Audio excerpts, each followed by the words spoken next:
महत्वपूर्ण है। और आइए सीधे लिए चलते हैं आपको इस समय गांधीनगर। अमित शाह एक प्रेस वार्ता को संबोधित कर रहे हैं।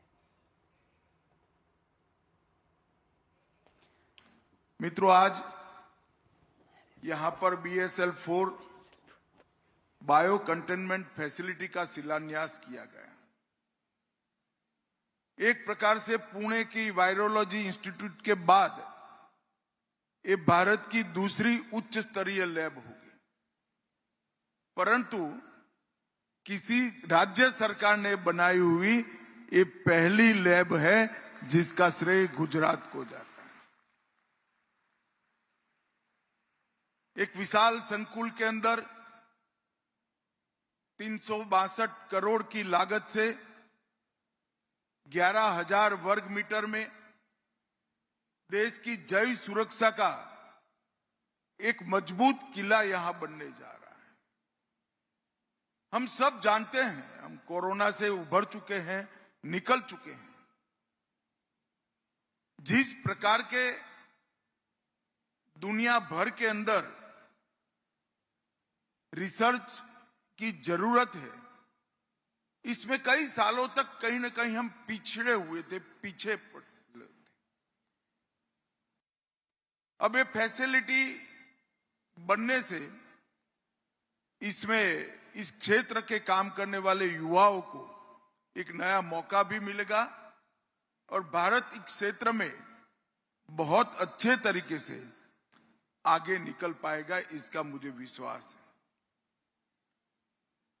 यह सुविधा वैज्ञानिकों को अत्यंत संक्रमणात्मक और घातक वायरस पर एकदम सुरक्षित वातावरण में संशोधन करने की एक प्रकार से प्लेटफॉर्म यहां पर उपलब्ध होगा और यहां पर दुनिया भर की अच्छे से अच्छी BSL-4 लैब का स्टडी कर इंफ्रास्ट्रक्चर बनाया गया है। सिर्फ मानवीयों के लिए नहीं, पशुओं से होकर मानवी तक पहुंचने वाले रोगों का भी अध्ययन करने की ये विश्व स्तरीय व्यवस्था यहां पर होगी। एक अध्ययन है कि 60 से 70% नई बीमारियां पशु से होकर इंसान तक पहुंचती है। इसलिए भारत सरकार ने वन हेल्थ मिशन से मानव और पशु दोनों की सुरक्षा सुनिश्चित करने का कार्यक्रम हाथ में लिया है। यही कार्यक्रम का एक अगला स्टेज है। अब हमारे वैज्ञानिकों को खतरनाक वायरस के सैंपल जांचने के लिए विदेश पर निर्भर नहीं रहना पड़ेगा और स्वाभाविक है, विदेश पर निर्भर नहीं रहेंगे तो इसकी जांच में तेजी भी आएगी और हम आत्मनिर्भर भी होंगे। मैं गुजरात की बात करूं तो हमने चांदीपुरा वायरस और लंपी स्किन डिसीज का प्रकोप हमने देखा है। ये बीमारियों ने एक प्रकार से हमें चेतावनी दी है कि BSL-3 से भी उच्च स्तरीय सुविधाओं की सख्त जरूरत है। आज ये BSL-4 लैब वो सभी सुविधाओं की पूर्ति करेगी, इसका मुझे पूरा विश्वास है और आनंद भी है। ये काम चलाऊ टेम्पररी सुरक्षा हमारा लक्ष्य नहीं है। हम एक प्रकार से रिसर्च बेस्ड परमानेंट सुरक्षा चाहते हैं। इसीलिए ये लैब हमारी सभी रिक्वायरमेंट्स को पूरा करेगी, इसका मुझे विश्वास है। मित्रों, विगत 11 साल में बायोटेक्नोलॉजी के क्षेत्र में अभूतपूर्व विकास हुआ है। बायोटेक क्षेत्र में हमें काफी सफलता मिली। यहां जो स्टूडेंट्स बैठे हैं, साइंटिस्ट बैठे हैं, इंडस्ट्रियलिस्ट बैठे हैं, उनको मैं बताना चाहता हूं, ये क्षेत्र के अंदर बहुत बड़ा पोटेंशियल है। 2014 में भारत की बायो इकोनॉमी $10 बिलियन थी। मेरी बात ध्यान से सुनना और विशेषकर विद्यार्थी सुने। 2014 में भारत की बायो इकोनॉमी $10 बिलियन की थी और 24 के फाइनेंशियल ईयर समाप्त होने के साथ ही ये 166 बिलियन डॉलर को क्रॉस कर रही। एक 10 साल के अंदर 17 गुना विकास, ये बताता है कि भारत के युवा कर सकते हैं, भारत के उद्योगपति भी कर सकते हैं। जरूरत इनको इंफ्रास्ट्रक्चर प्रोवाइड करने की है, शासन का समर्थन उनको प्राप्त हो, इसकी जरूरत है। मैं इसको और डिटेल में बताना चाहता हूं मित्रों। 2014 में बायोटेक क्षेत्र में काम करने वाले स्टार्टअप की संख्या 500 से कम थी। वो वेरी करती थी 400 और 500 के बीच में। और 2025 में बायोटेक स्टार्टअप की संख्या 10,000 क्रॉस कर चुकी है। 10,000 क्रॉस। बायो इंक्यूबेटर्स 2000 में 6 थे, 25 में 95 हो चुके हैं। इंक्यूबेशन स्पेस हमारे पास 60,000 वर्ग फुट थी, 60,000 स्क्वायर फुट, और वो बढ़कर 15 टाइम बढ़कर 9 lakh square feet incubation space आज हमारे पास है। और बाजार में उत्पाद जो हमारे थे 10 तक सीमित थे, अब 800 से ज्यादा प्रोडक्ट हमने बाजार में डाली है। और किसी भी क्षेत्र का फ्यूचर और देश में पोटेंशियल और देश के युवाओं की इसमें रुचि देखनी है तो पेटेंट फाइलिंग इसका एक बहुत अच्छा थर्मोमीटर है। 2014 में 125 पेटेंट इस क्षेत्र में भारत के फाइल हुए थे और 2025 में 125 से बढ़कर हम 1300 तक पहुंच चुके हैं। मित्रों, ये बताता है कि हम कर सकते हैं। और प्राइवेट फंड 10 करोड़ का लगा था, सिर्फ 10 करोड़ का, अब 7,000 करोड़ से ज्यादा इन्वेस्टमेंट इस क्षेत्र में हो चुका है। मैं इसलिए बताना चाहता हूं कि जो युवा इस क्षेत्र को कैरियर बनाना चाहते हैं, आप दमखम के साथ, आत्मविश्वास के साथ आगे बढ़िए। आपका फ्यूचर बहुत उज्जवल है। इस क्षेत्र में बहुत बड़ा पोटेंशियल पड़ा है और इस क्षेत्र में काम करने वाले भारत के युवाओं ने साबित कर दिखाया है कि हमारा युवा जॉब सीकर नहीं है, जॉब क्रिएटर है। वो आपने साबित कर रख दिया है। मित्रों, आज भारत एक प्रकार से दुनिया का सबसे बड़ा वैक्सीन निर्माता देश है। विश्व की 60% वैक्सीन हमारे यहां बनी। सर्वाइकल कैंसर की पहली स्वदेशी वैक्सीन सर्वावैक और विश्व की पहली डीएनए आधारित वैक्सीन कोरोना की भारत में बनी। और ये सब इस बात के द्योतक है कि इस क्षेत्र में भारत को अभी और बहुत और आगे बढ़ाना है। इसलिए वर्ष 23 में भारत सरकार ने बायो E3 नीति लागू कर बायोटेक को बढ़ाने का फैसला लिया। ये E3 क्या है? इकोनॉमी, एनवायरमेंट और एम्प्लॉयमेंट, ये तीनों को जोड़कर E3 बनाया गया है। और मुझे विश्वास है कि ये पॉलिसी हमें आगे बहुत बहुत आगे तक ले जाएगी। जीनोम इंडिया प्रोजेक्ट में 10,000 से ज्यादा व्यक्तियों के जीनोम सीक्वेंसिंग को हमने स्टोर कर लिया है और ये हमारे बहुत बड़ी उपलब्धि है। मित्रों, आज आप सभी लोग मेरे मत क्षेत्र के अंदर बैठे हैं। यहीं से मैं सांसद बनकर देश की संसद में जाता हूं, इसलिए आपका विशेष स्वागत करना चाहता हूं। और मैं गुजरात में जो बायोटेक क्रांति हुई, इसकी भी बात आपको बताना चाहता हूं। मुझे याद है, मैं भी गुजरात सरकार में मंत्री था। 2 दशक पहले Gujarat state biotechnology mission GSBTM की स्थापना नरेंद्र मोदी जी की परिकल्पना से हुई। तब काफी लोगों को लगता था कि एक सपना है, इस देश में क्या हो सकता है इस क्षेत्र के अंदर, मगर दूरदर्शिता के साथ मोदी जी ने एशिया की पहली डेडिकेटेड बायोटेक यूनिवर्सिटी बनाई और गुजरात बायोटेक्नोलॉजी यूनिवर्सिटी ने इस देश के अंदर नई शुरुआत की। आज ये बच्चे जो तालियां बजा रहे हैं, मुझे विश्वास है आने वाले दिनों में गुजरात बायोटेक्नोलॉजी यूनिवर्सिटी के स्टूडेंट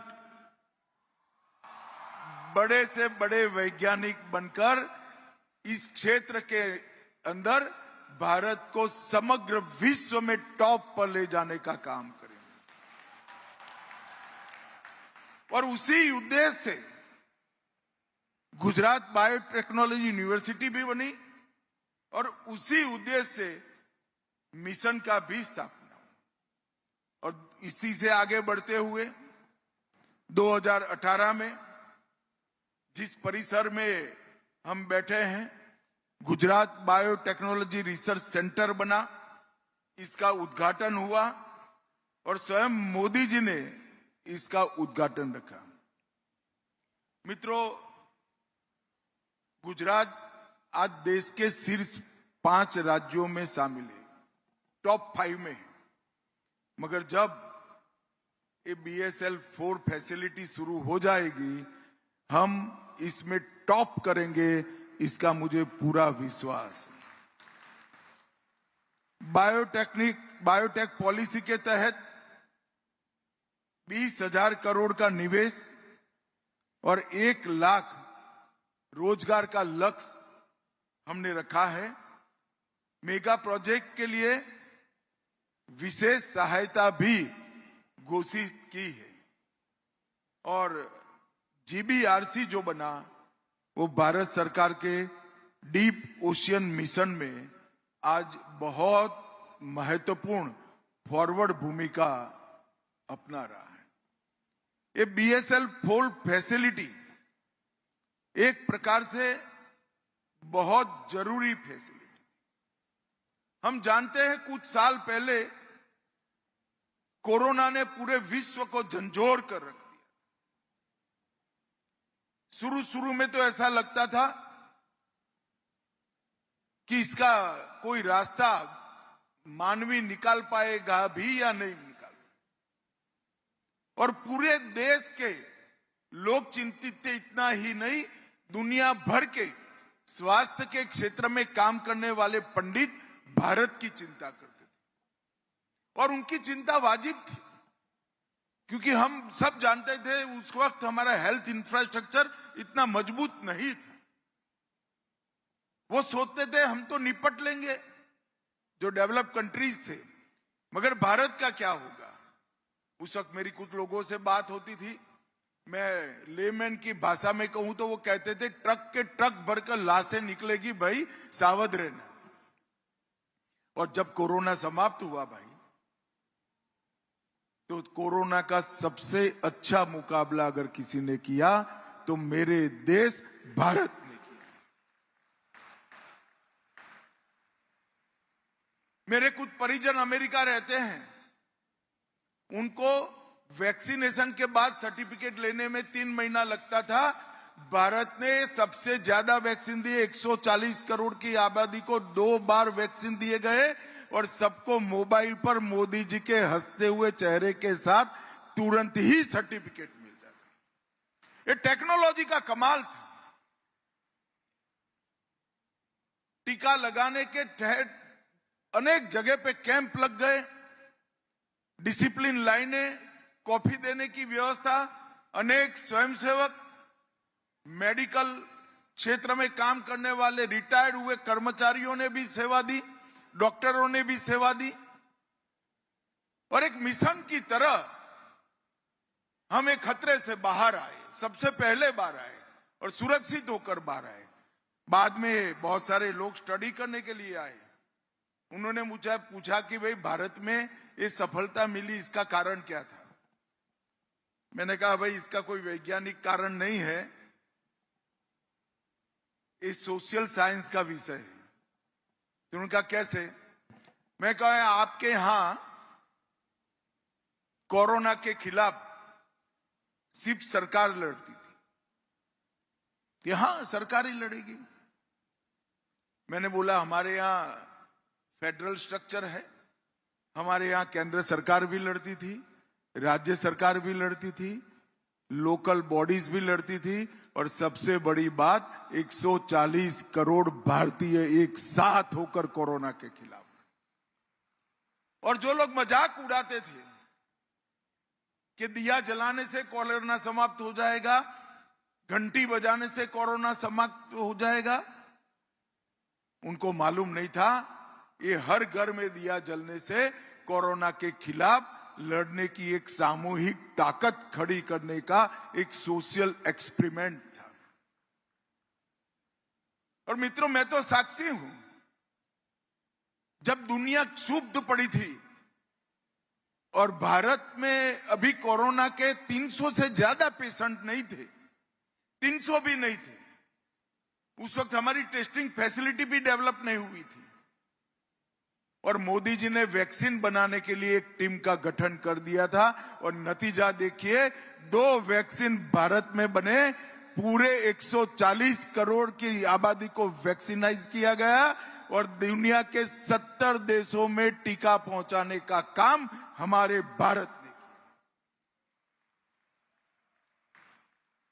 मित्रों, पहले दुनिया में बनी हुई वैक्सीन भी भारत में 11-11 साल, 12-12 साल के बाद आती थी। लगने की तो बात जाने दो, इंट्रोड्यूस ही 11-12 साल के बाद होती। हमने सबसे पहले बनाई, सबसे पहले लगाई, और दुनिया के कई देशों को भी बचाने का काम कोरोना में भारत ने किया। और मुझे अब विश्वास है कि BSL-4 की देश में बन रही दूसरी सुविधा अब और आगे ले जाएगी। ये बायोटेक्नोलॉजी के स्टूडेंट जो हैं, उनको मैं कहना चाहता हूं, थकना मत, थकना मत, रिसर्च भी करिएगा, नतीजे भी लाइएगा, पेटेंट भी कमाइएगा, और पैसा भी कमाइएगा। आपके लिए खुला मैदान यहां पर पड़ा हुआ है।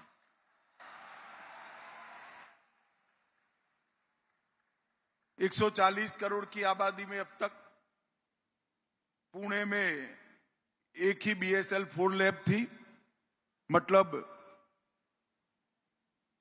सैकड़ों हजारों किलोमीटर दूर हमारी देश में ही सैंपल हमें भेजना पड़ता था। आज दूसरी लैब बन रही है। मुझे विश्वास है कि हमने इससे बहुत बड़ा हमारा फायदा होगा। मित्रों, मैं यहां आया हूं तब AMR के लिए भी बात करना चाहता हूं। एंटीबायोटिक दवाओं के लिए जो रेजिस्टेंस आ जाता है, वो आज हमारी सोसाइटी के सामने, मानव जात के सामने बहुत बड़ा खतरा है, और एक प्रकार से साइलेंट डिजास्टर है। AMR का मतलब होता है माइक्रोब्स पर एंटीबायोटिक के प्रभाव का कम होना या समाप्त होना। और इसके लिए 3 मुख्य कारण हैं। एक, अंडर यूज। अगर आप एंटीबायोटिक का कोर्स शुरू कर इसको पूरा नहीं करते हो तो साइकिल समाप्त नहीं होती। दूसरा, ओवर यूज। किसी भी बीमारी के लक्षण दिखते ही या तो डॉक्टर साहब जल्दबाजी में एंटीबायोटिक दे देते या पेशेंट स्वयं ही ले देता है। और तीसरा, मिसयूज। डॉक्टर की सलाह के बगैर एंटीबायोटिक का प्रयोग। मित्रों, मैं मानता हूं कि AMR बहुत बड़ा संकट है और इंसान नहीं, पूरे समाज के लिए संकट है। अगर मानव शरीर की एंटीबायोटिक से रिपेयर होने की क्षमता ही हम कुंद कर देंगे, क्षुब्ध कर देंगे, तो बीमारियों को हम रोक नहीं पाएंगे। यहां इतने सारे साइंटिस्ट बैठे हैं, इतने सारे स्टूडेंट्स भी बैठे हैं और इतने सारे इंडस्ट्रियलिस्ट भी बैठे हैं। इस क्षेत्र में अभी और रिसर्च कर ये विज्ञान को और सटीक बनाने की जरूरत है और मजबूत बनाने की जरूरत है। AMR का खतरा आने वाले दिनों में और आने वाली पीढ़ियों के लिए वर्टिकल ट्रांसमिशन को भी लेकर जाता है। मां के पेट में जब बच्चा होता है तब AMR ट्रांसमिट भी होता है। तो AMR के लिए, इसका सामना करने के लिए एक road map, medicine literacy, red light campaign और आखिरी व्यक्ति तक प्रचार, ये आज जो स्टूडेंट्स मेरे सामने बैठे हैं उनका लक्ष्य होना चाहिए। हमारा लक्ष्य संक्रमण को रोकना भी होना चाहिए और एंटीबायोटिक्स को आने वाली पीढ़ियों के लिए सुरक्षित बनाना भी होना चाहिए। मित्रों, आज मुझे बहुत आनंद है कि मेरे मध्य क्षेत्र के अंदर बायोटेक के क्षेत्र में एक बहुत बड़ी फैसिलिटी उपलब्ध कराई जा रही है, बन रही है। और इससे न केवल गांधीनगर, न केवल गुजरात, पूरे देश के बायोटेक क्षेत्र में काम करने वाले सभी लोगों के लिए, और इसका फायदा जो होना है वो 140 करोड़ लोगों के लिए, और एक प्रकार से देखे तो जो R&D होगा समग्र विश्व का भी फायदा करेगा। इस सभी के लिए आज एक बहुत अच्छी शुरुआत होने जा रही है। इसलिए मैं भारत सरकार, माननीय प्रधानमंत्री जी, गुजरात के मुख्यमंत्री श्रीमान भूपेंद्र भाई और हमारे मंत्री अर्जुन मोढवाडिया जी को बहुत बहुत साधुवाद और बधाइयां देना चाहता हूं। मित्रों, जो लोग विज्ञान के नाम पर विरासत को भुलाना चाहते थे, कोई संस्कार की बात करता था, विरासत की बात करता था, इस पर जो ऑर्थोडॉक्स का थप्पा लगाना चाहते थे, उन सबको 11 साल में बता दिया है कि विकास और विज्ञान और विरासत दोनों के खिलाफ नहीं है। दोनों देश की और हमारे देश की जनता की जरूरियातें हैं और दोनों साइमल्टेनियसली हो सकते हैं।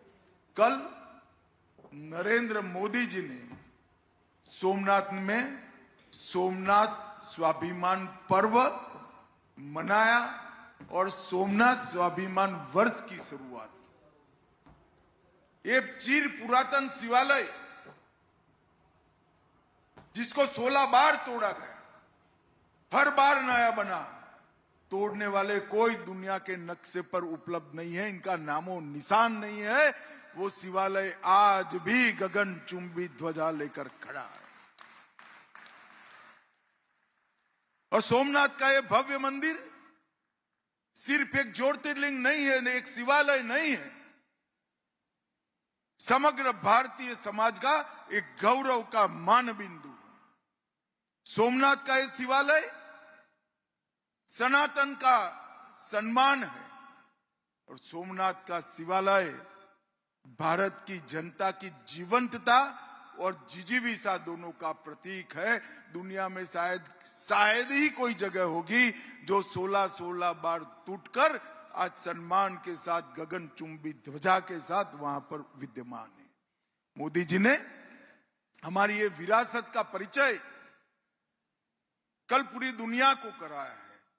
आज वही मोदी सरकार और वही भारतीय जनता पार्टी की गुजरात सरकार यहां पर BSL फूल की आधुनिक लैब बना रही है, जिससे मेरे युवा रिसर्च एंड डेवलपमेंट कर मानव जीवन का कल्याण करेंगे। तो विज्ञान और विरासत, विकास और विरासत दो ऑप्शन नहीं है, दोनों रिक्वायरमेंट है सोसाइटी की, दोनों साइमल्टेनियसली साथ में चल सकती है। अनेक मौकों पर प्रधानमंत्री जी ने साबित कर दिया है। फिर से एक बार मेरे मत क्षेत्र में अंदर गुजरात में ये BSL 4 की फैसिलिटी बनाने के लिए भारत सरकार और गुजरात सरकार का बहुत बहुत धन्यवाद, साधुवाद, नमस्कार, वंदे मातरम। तो आप देख रहे थे गांधीनगर में गृह मंत्री अमित शाह ने बायोटेक्नोलॉजी रिसर्च सेंटर के BSL 4 बायो कंटेनमेंट फैसिलिटी का शिलान्यास किया। इस मौके पर उन्होंने कहा कि ये गुजरात सरकार की पहली लैब स्थापित की हुई है जो बायोटेक्नोलॉजी के क्षेत्र में बेहद महत्वपूर्ण है। गंभीर बीमारियों की जांच के लिए विदेश पर अब भारत की निर्भरता कम होगी। वक्त एक छोटे से ब्रेक का।